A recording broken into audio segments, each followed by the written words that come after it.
Welcome to my latest video series on leading in uncertainty. It's a sort of FAQ where I try to answer typical questions asked of me at the moment. In this episode, I'm going to be looking at how do I manage anxiety in my team. I think at the moment, people are obviously a little bit more anxious than they normally are.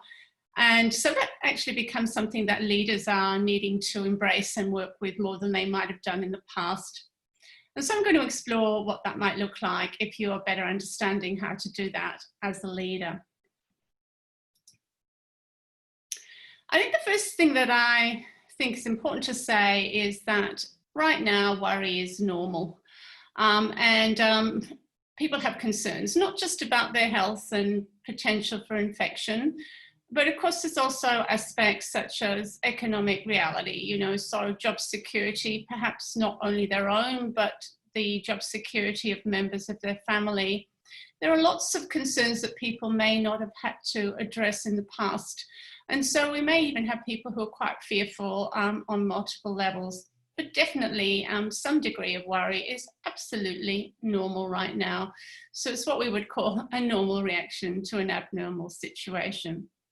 So I think it's really useful to think of actually anxiety and mental illness on a bit of a continuum, as I've shown here on this diagram. So on the right-hand side, we have that space where we're actually completely flourishing. So everything's going well for us, our well-being's great, we're functioning really well at work, at home, we're sort of, really in the flow of life.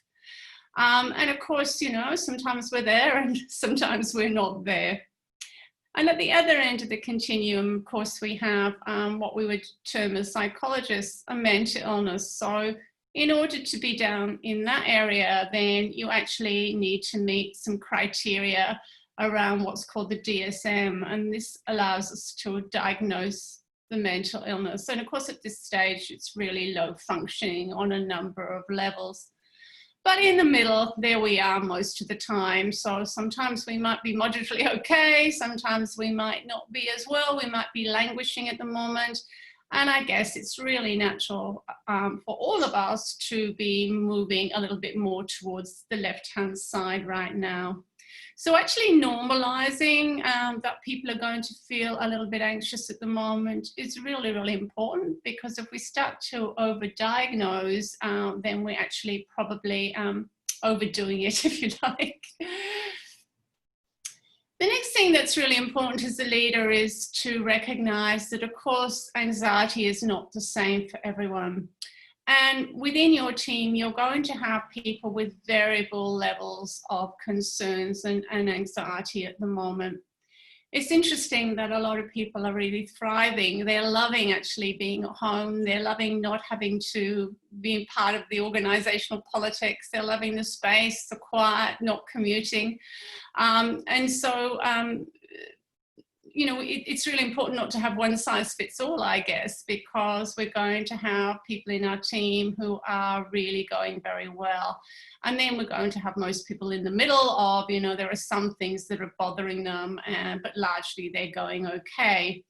Which leads to the next point, which I need to talk about, is that mostly we are going to be seeing as leaders people with specific anxiety. So they're anxious about a particular thing, whether that's trying to work at home when they've got young children there and there's no quiet space, whether it's they're on a contract labour position and they're concerned that they might be quite quickly put off, whether it's because they have issues in the family like elderly parents that they're really, really worried about. So mostly we're going to be looking at people who have some concerns which are quite specific.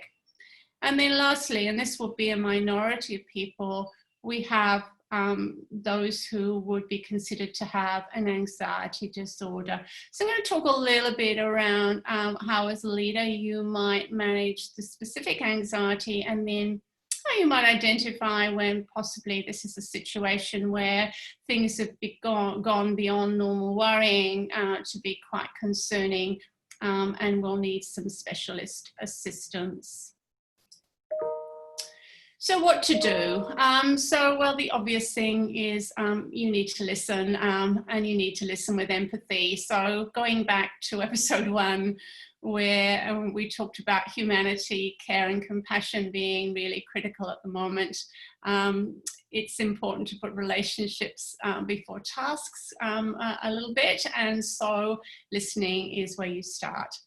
And really important not to diagnose. And I've been quite fascinated actually when, as soon as someone mentions that they've got anxiety, and even if, and particularly if they start to cry, then leaders sometimes sort of overreact a little bit and think, oh my goodness, you know, they need psychological help. So that word anxiety can, in the same way as I guess when people say depression, you know, can sort of get you into hypervigilance around, oh my goodness, what do I need to do? So not diagnosing at all, but really listening on what are the concerns that people have and what might be their needs, and then looking at which of those can I accommodate. Okay, so if it's at the moment I have elderly parents and I'm really worried about actually being in a front counter role because I'm putting them at risk. So accommodating becomes simply one of that interface with the public and how you might manage that. Job insecurity, you know, so people concerned that there won't be the work for them. So trying to reassure and put as many things in place that are around the job security piece. So do you see what I mean? It's actually about listening to what people are concerned about, what they're worried about, and accommodating this where you can. But the other really important thing, I think, is that you need to make sure that whatever things you put in place in terms of shifting people's jobs to accommodate their concerns, you have to absolutely make sure that you consider the impact on the broader team. So my experience has been quite often in our vigilance to help people who are not traveling as well as they can, that a lot of the attention goes on them. And sometimes the impact on the rest of the colleagues is not actually taken into account. And of course, what that can mean is eventually that starts to come back at you, because the team itself might be resentful, for example, around carrying more workload, or having to put themselves more on the front counter, or whatever that might be. And so any discussions that you have around accommodating need to also include the impact on colleagues as well. And I think that's really important. Otherwise, we're also going to see the working well, if you like, then becoming the working unwell. And we've got a whole range of people that we need to accommodate more broadly. And the other piece of advice I would give is check in regularly and make sure that you have some review on whatever it is you put in place to accommodate. Again, if something's really open-ended, then over time, team members may start to not be very happy with that. I mean, we're all pretty empathetic and we all initially are really keen to support our colleagues. But when that continues and we're under the pump, if you like, it can sometimes have a shorter life. So checking regularly and having some review on when you actually relook at what's actually happening and whether that can be shifted is important. And lastly, in terms of what to do as a leader, linking people into support networks as much as you can.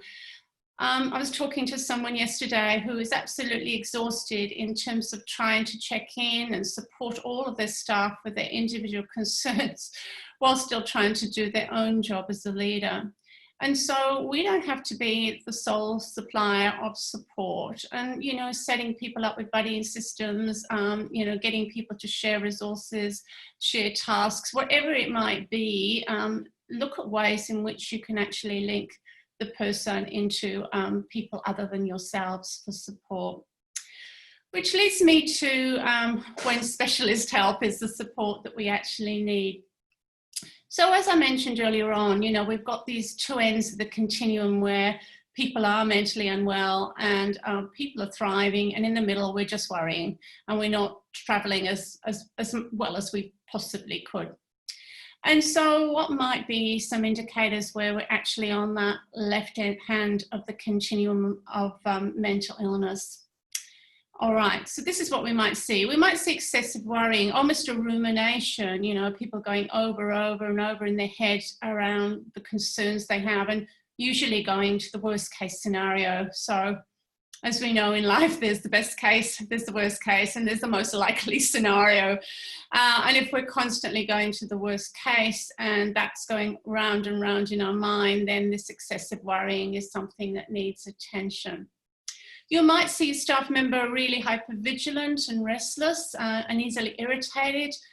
And you might see them start to avoid work or see their performance reduced. And of course, here it's really important to differentiate between people who did that before and people who are doing it now. So if you have someone who generally is really conscientious and they tend to always meet deadlines and perform well, and you're starting to see their performance being affected and you're starting to see them less eager to take on work and avoiding it, then of course that's an indicator that there might be more going on. Of course, they're then also going to have decreased capacity to do the work. And we may see panic attacks, we may see, say, OCD, social phobia. There are a lot of different aspects of anxiety that people can be diagnosed. So definitely this is the case when we need to be thinking about specialist help. And my advice here would be to do everything that you can to facilitate the referral, because the more you set that up, the more likely people are going to get help. Because often, as you know that people need the help and they're not necessarily willing to actually seek it out. And of course, in Australia at least, there's an awful lot more services available at the moment that are being funded related to anxiety and other mental illnesses at the moment. So in reflection then, make sure that you don't over-pathologize anxiety and think about it as worrying. Think about it as what are the concerns people have and what are their needs and how can I best accommodate those needs while still considering the broader team in that accommodating and making sure that I put reviews in place. And when I start to see some symptoms that are probably more towards the mental illness, how do I quickly get on to assisting people to identify the need to get specialist help, and how do I actually get them linked into those services? So I hope that's useful in terms of managing anxiety in your team. In the next episode, we're going to be talking about how you build resilience. So it's almost like restoring and then building resilience. So until then, go well and stay resilient.